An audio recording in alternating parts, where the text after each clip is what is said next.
kailangan picturean kasi mandatory yan eh. Yun. Hindi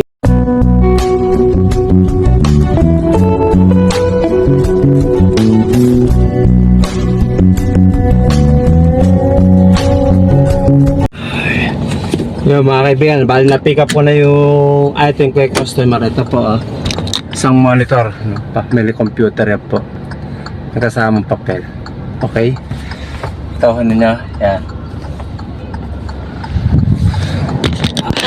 Okay, siyempre para makapag-proceed tayo sa ating pagde-deliveran, kailangan picturean kasi mandatory yan eh. Yun. Hindi pwedeng hindi picturean yung item na na-pick up po kasi hindi ka makapag-proceed sa pagde-deliveran mo sa area kapag hindi mo na-picturean. Okay?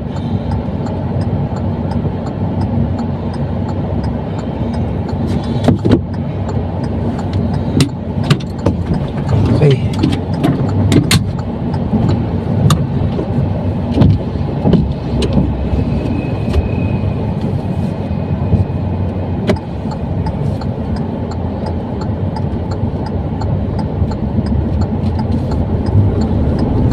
Naulan pa, masama yata panahon.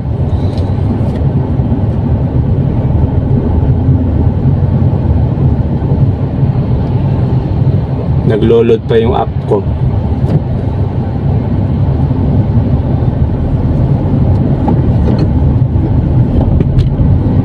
Malapit lang naman, bali dito sa may pinaka-drop ko drop off ko sa Mandaluyong, yan. Malapit sa SM Mega Mall. Okay?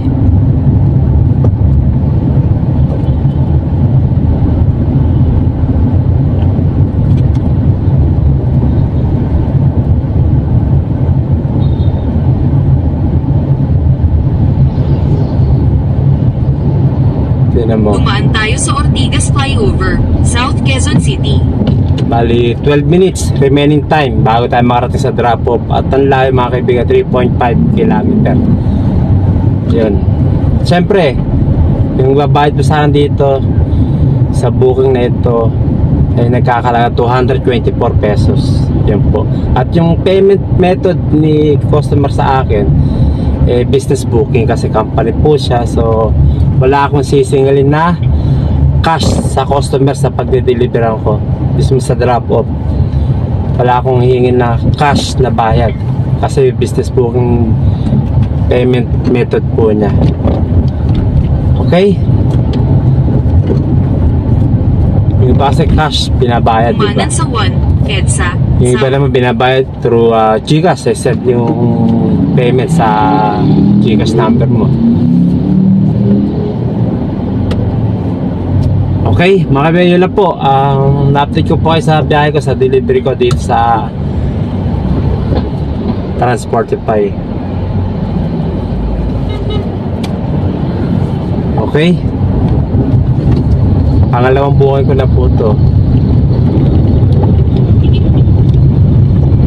kasi yung una, yung booking ko nasa Pagkaraan metro 290 pesos. EDSA South.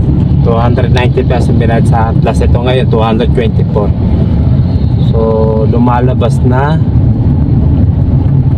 500 plus na o mahigit. Pwede na kaysa wala. Maga pa naman eh. Bali mag-alas 11 pa lang ng umaga. So makakabiyahe pa ako, I think isa, dalawa na booking pa.